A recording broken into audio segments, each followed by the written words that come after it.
Hello friends, आप सभी का स्वागत है हमारे यूट्यूब चैनल न्यू इंडिया विवेक न्यूज पर। हम कक्षा 12 की मैथ की प्रश्नावली नंबर 16 और 16.3 पढ़ रहे थे। 16.3 में हमने कल बेस पढ़ने के बेसिक और कुछ एग्जाम्पल को जाना।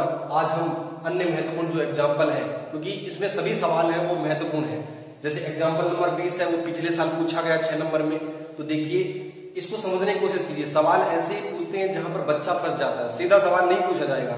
सवाल हालांकि छोटा होगा, कैलकुलेशन 5 मिनट में आप कर पाएंगे, लेकिन कुछ न कुछ उसके अंदर छुपा होगा। उस जानकारी को आपको अच्छे से समझना होगा। और आपने पेज पर पेपर बहुत ही अच्छा रिस्पॉन्स दिया। मैं उम्मीद करूंगा आप और अच्छे से समझेंगे इसको।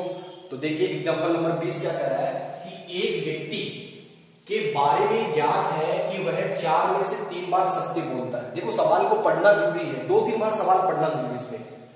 एक व्यक्ति है, वो 4 में से 3 बार सत्य बोलता है। पासा उछालने पर बतलाता है कि आने वाली संख्या 6 है। व्यक्ति जब पासा उछाला जाता है तब बतला देता है कि आने वाली जो संख्या है वो 6 है। तो इसकी क्या प्रायिकता है कि पासे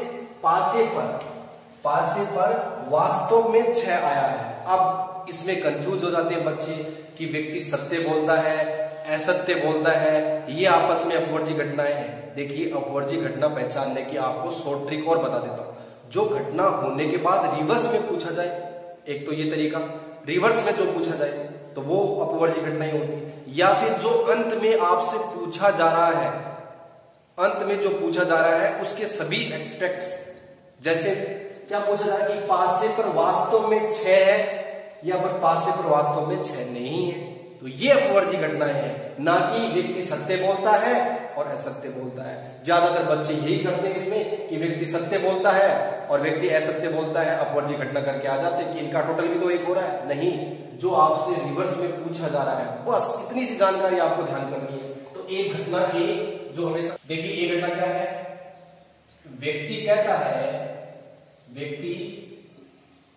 कहता है कि पासे पर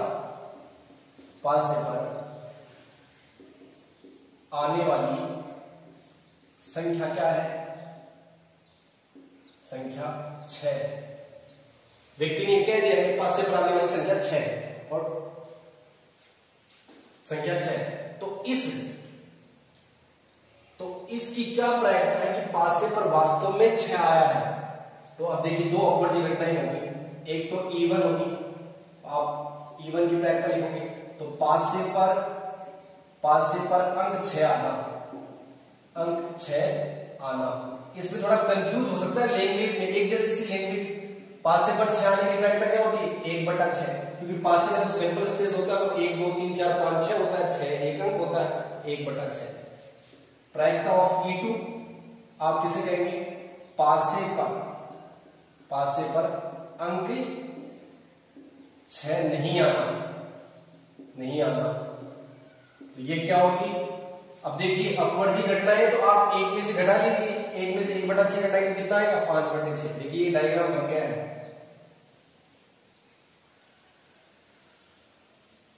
व्यक्ति कहता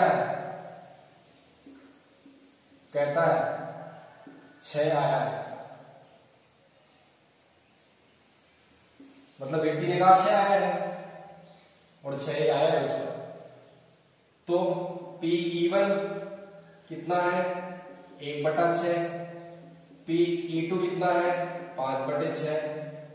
अब देखिए, समझिए इसको कि पासे पर वास्तव में 6 आता है, व्यक्ति भी कहता है कि 6 आया है। समझिए, पासे पर वास्तव में 6 आता है और व्यक्ति भी कहता है कि 6 आया है। इसका मतलब व्यक्ति क्या बोल रहा है, सत्य बोल रहा है ना। पासे पे 6 ही आया है और व्यक्ति ने भी 6 का कहा था, तो व्यक्ति सत्य बोल रहा है। सत्य कितनी बार बोलता है, 4 में से 3 बार। तो प्रायिकता ऑफ A/E1 कितना हो गया, 3/4। 3 बार सत्य बोलता है 4 में से। यहां समझिए, A/E2 ये क्या है कि पासे पर 6 नहीं आता है, लेकिन व्यक्ति तो कह रहा है कि 6 आया है। इसका मतलब व्यक्ति क्या बोल गया, झूठ। तो झूठ बोलने की प्रायिकता क्या है, 1/4। अब आपको ये हिंदी में लिख भी सकते हो, प्रायिकता ऑफ A/E1। तो तो क्या लिखोगे कि वास्तव में 6 आता है, वास्तव में पासे पर 6 आता है और व्यक्ति भी 6 आना बतलाता है। क्योंकि E1 का मतलब हो गया वास्तव में पासे पर 6 आता है और A का मतलब है व्यक्ति भी 6 आना कहता है, इसका मतलब 3/6। यदि आप इसको भी लिखना चाहें A/A2, ये क्या है, पासे पर 6 नहीं आता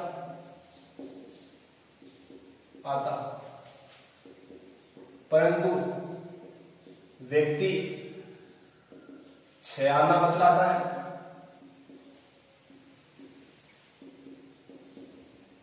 देखिए E2 का मतलब क्या है कि पासे पर 6 नहीं आता, लेकिन A का मतलब क्या है, व्यक्ति कहता है कि पासे पर 6 है, इसका मतलब व्यक्ति झूठ बोल गया, झूठ हो गया ना उसकी बात, 1/4।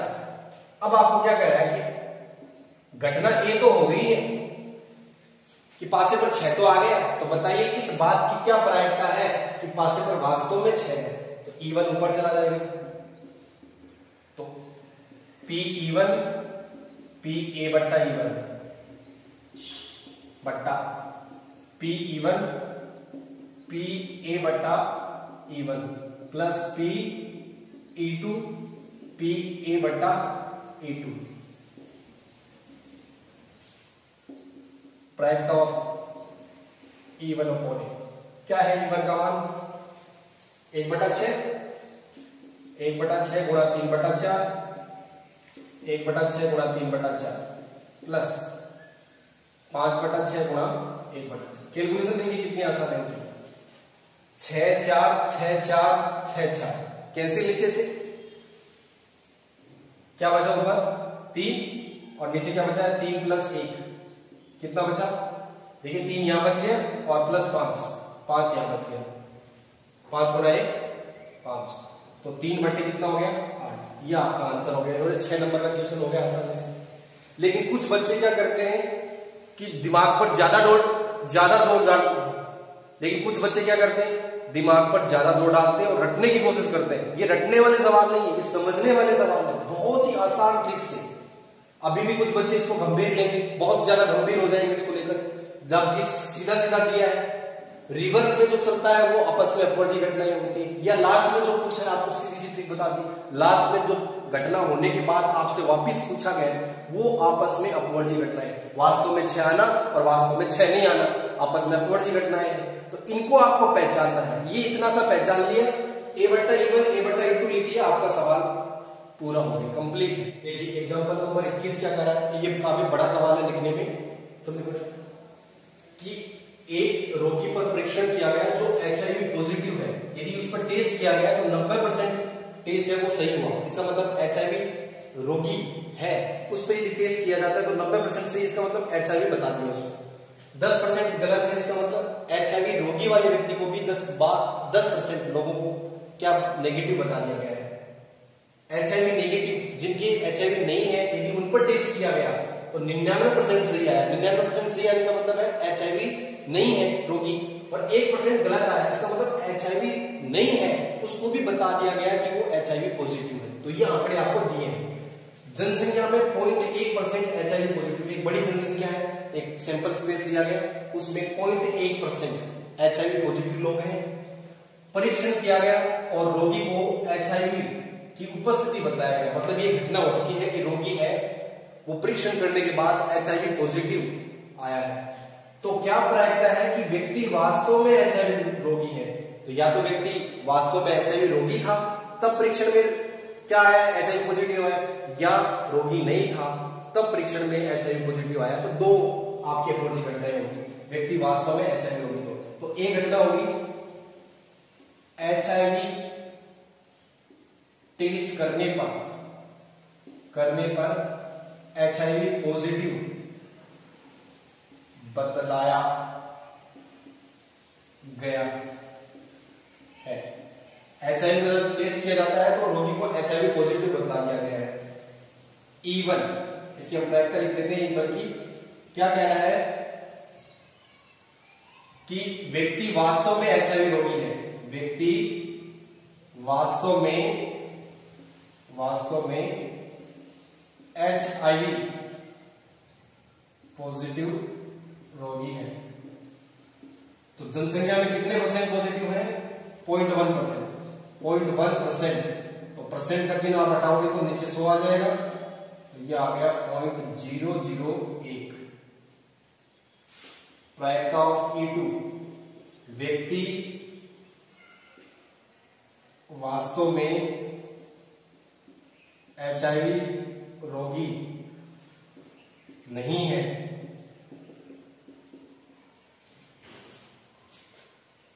क्या करे में मजाक चल रही है, एक हमारी आवाज और नोटिस बाद में व्यक्ति वास्तव में एचआईवी रोगी नहीं है। तो आप दोनों घटने आपस में अपोजिट हैं, तो आप क्या कर सकते हो? 1 माइनस 0.001, आप एक में से इसको घटा सकते हो, क्योंकि इनका टोटल हमेशा क्या होना है? 1 होना है। आप इसमें से घटाओगे तो क्या बचेगा? 0.999। क्योंकि यदि आप इसको 1000 मान लो तो 1000 में से ही घटा, 3 के बाद दशमलव लग रहा है तो 999 बच गए, 3 के बाद आपने वापस दशमलव लगा दिया। ये आप अब आप डायग्राम बनाइए। व्यक्ति एचआईवी पॉजिटिव आया है, तो एक तो यदि वो एचआईवी रोगी होता तब पॉजिटिव आया, तो एचआईवी रोगी होने की प्रायिकता कितनी है? 0.01। एक व्यक्ति एचआईवी रोगी नहीं होता तब क्या आता? तब पॉजिटिव आता, दोनों तरीके। तो व्यक्ति एचआईवी रोगी नहीं है फिर भी उसको पॉजिटिव बता दिया गया। देखिए समझिए,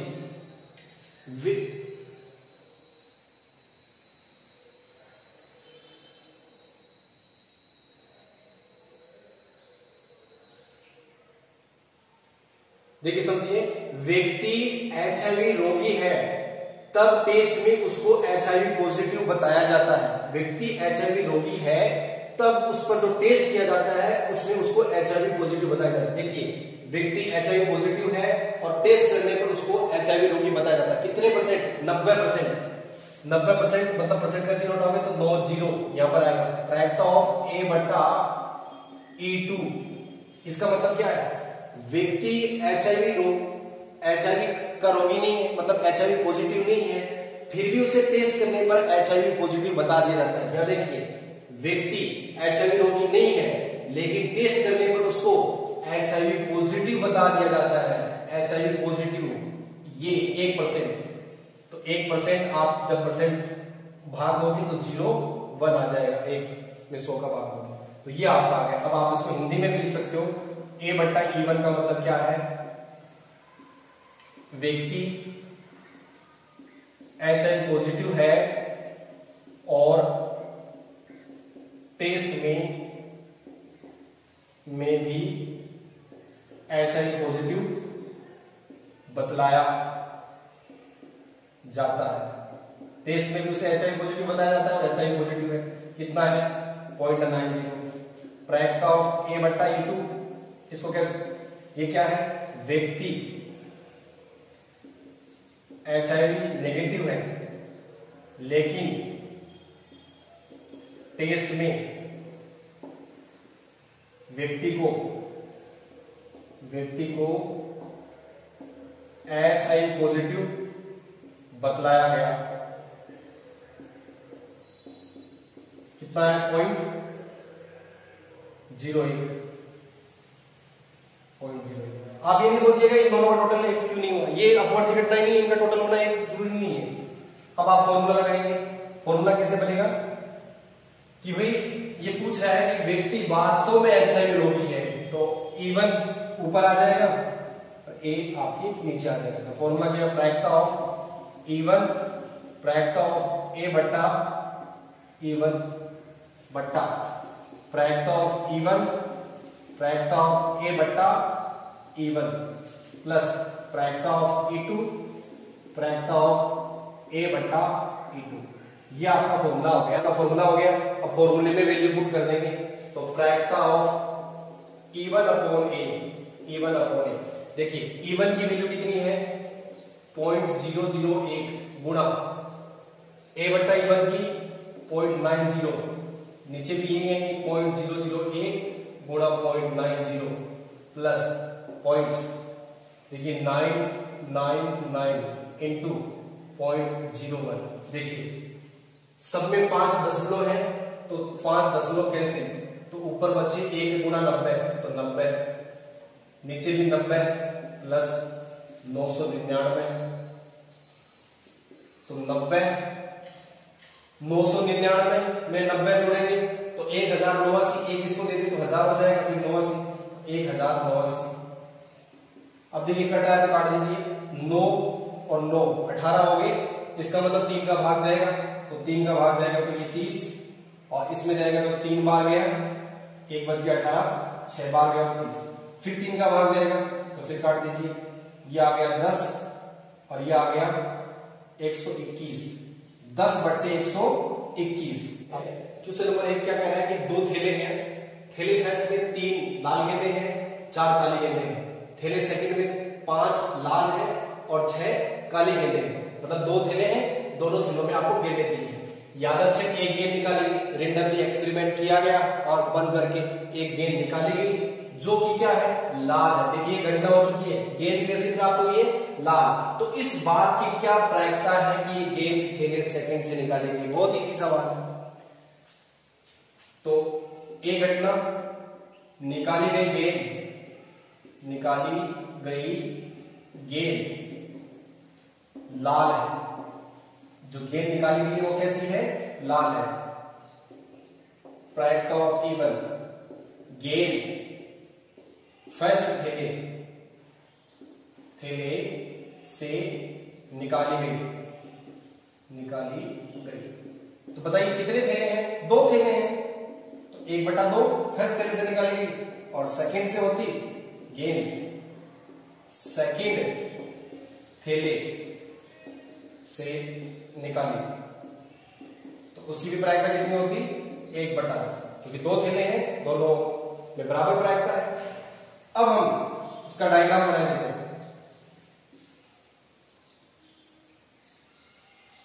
गेंद कैसी है, लाल गेंद प्राप्त हुई। E1 प्रायिकता ऑफ E1 1/2, प्रायिकता ऑफ E2 1/2, प्रायिकता ऑफ A/E1 कैसे लिखेंगे स्टूडेंट, कि पहले थैले में लाल गेंद प्राप्त होना। देखिए क्या कह रहा है, पहले थैले में से क्या प्राप्त होना, लाल गेंद। पहले थैले में लाल गेंद कितनी है, 3, कुल गेंद कितनी है 7, तो 3/7। A/E2 इसको पढ़ के बताइए जरा, ये क्या कह रहा है कि दूसरे थैले में से लाल गेंद, तो दूसरे थैले में कितनी गेंदें हैं, 5 लाल है और कुल 11, 5/11। अब आप लिखना चाहो तो इसको लिख सकते हो, प्रायिकता ऑफ A/E1, पहले थैले में से लाल गेंद आना, पहले थैले में लाल गेंद आना, पहले थैले में लाल गेंद कितनी है, 3 बटे कुल गेंद कितनी है 7, प्रायिकता ऑफ A/E2, दूसरे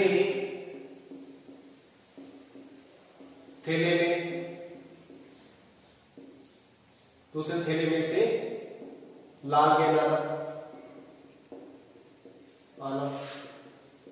कितना है, 5/11। फॉर्मूला क्या बनेगा कि लाल गेंद तो आ चुकी है, नीचे लाल गेंद तो आ चुकी है, इस बात की क्या प्रायिकता की गेंद सेकंड थैले से, तो सेकंड थैला हमने किसको माना, E2 को, तो E2 ऊपर आ जाएगा। तो फॉर्मूले प्रायिकता ऑफ E2, प्रायिकता ऑफ A/E2 बट्टा प्रायिकता ऑफ E1, प्रायिकता ऑफ A/E1 प्लस प्रायिकता ऑफ E2, प्रायिकता ऑफ A/E2। देखिए E2 का मान कितना है, 1/2, और A/E2 का 5/11, 1/2 5/11 प्लस 1/2 और 3/7। देखिए 1/2 तो कैंसिल हो गया, क्या बचा 5/11, और यहां बचा 5/11 प्लस 3/7। देखिए लघुत्तम नहीं आ रहा, इसको गुणा कर दीजिए, 7×5 = 35 और ये 33, तो 5/11 और ये हो गया 35 और ये हो गया प्लस में 33 बट्टा 11 गुणा 7। तो 11 से 11 कैंसिल और ये 7 ऊपर जाएगा, क्या हो जाएगा 35 और 35 और ये हो गया 68। तो आंसर आ गया 35/68। और आप जब थेलेफेस्ट की बात करते तो 33/68 आए। देखिए क्वेश्चन नंबर 2 क्या है कि एक डॉक्टर है जो रोगी को देखने आता है, ट्रेन से आता है तो उसके समय से पहुंचने की, ट्रेन से आने की प्रायिकता कितनी है 3/10, बस से आने की 1/5, स्कूटर से आने की 1/10 और किसी अन्य वाहन से आने की 2/5। यदि ट्रेन, बस और स्कूटर से आता है तो देर से आने की प्रायिकता, यदि ट्रेन, बस, स्कूटर से आता है तो देर से आने की प्रायिकता क्रमशः 1/4, 1/3 व 1/12 है। परंतु यदि अन्य वाहन से आने पर, यदि वो अन्य वाहन से आता है तो देर से नहीं आता, मतलब लेट नहीं होता है। चाहे वो प्लेन से आता हो तो लेट नहीं होता है, अन्य वाहन से आने पर लेट नहीं होता है।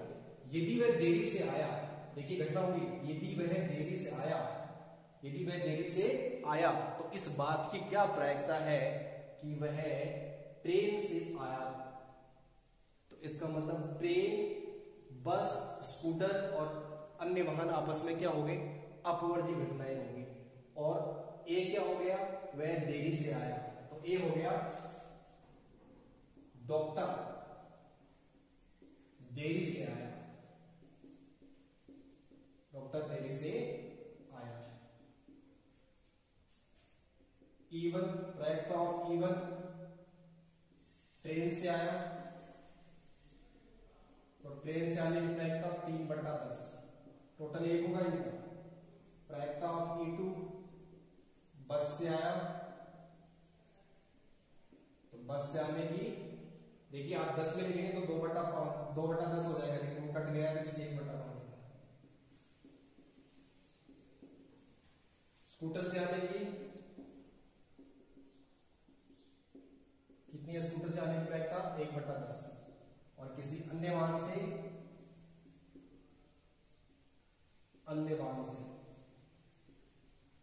2/5।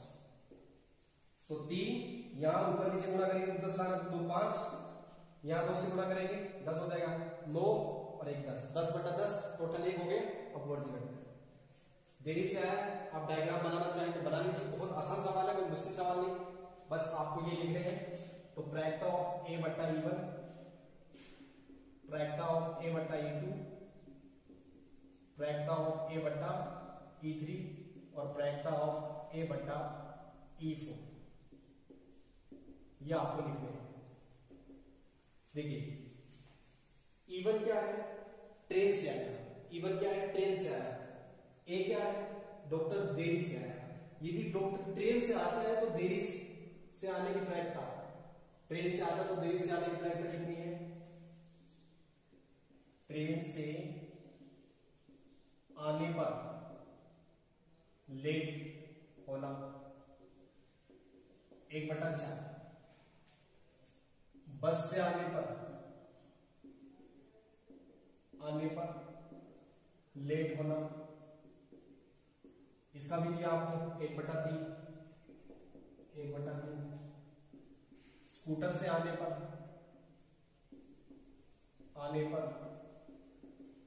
लेट होना, स्कूटर से आने पर लेट होना 1/12, अन्य वाहन से आने पर लेट होना। देखिए अन्य वाहन से यदि वो आता है तो लेट होता है क्या, नहीं होता, इसका मतलब इसकी प्रायिकता कितनी है, 0। कितनी प्रायिकता है, 0, लेट होता ही नहीं है, टाइम पर पहुंचता है, तो प्रायिकता होगी 0। अब आपको सूत्र कैसे बनेगा कि भाई साहब लेट तो हो गया है, डॉक्टर लेट हो गया है, तो इस बात की क्या प्रायिकता है कि ट्रेन से आया। देखिए कोरोना वायरस चल रहा है, डॉक्टर को बहुत जरूरत है और क्या हो रखा है, ट्रेन चल नहीं रही तो लेट हो गया।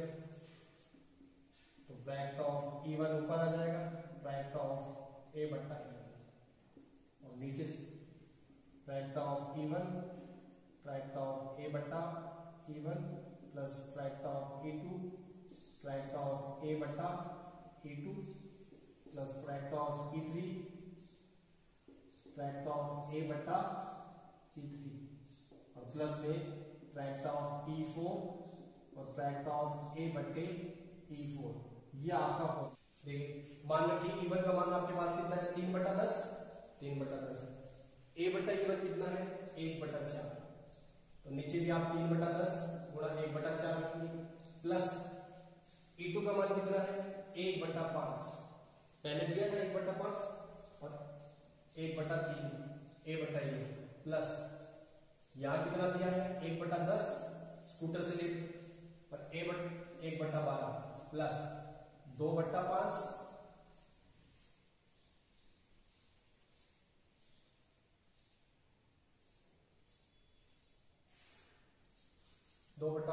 2 प्लस 2/5 गुणा A/E4 कितना है 0।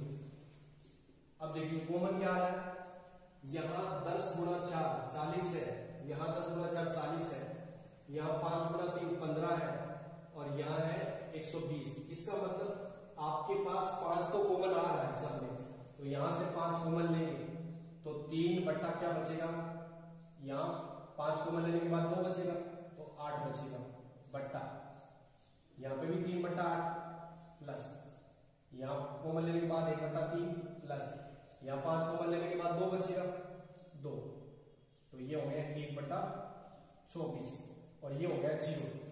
अब इसके लघुत्तम ले लीजिए तो लघुत्तम कितना आ रहा है 24, 8 का भाग कितनी बार गया 3, तो ये हो गया 9 प्लस ये हो गया 8 और ये हो गया 1 और ऊपर आपका जो मान है वो है, तो ये 3/8 3/8 9 8 17 17 1 18 18/24। अब देखिए कितने से घट रहा है 3 से और ये 3 ऊपर जाएगा कितना हो जाएगा 9/18 तो 9/18 मतलब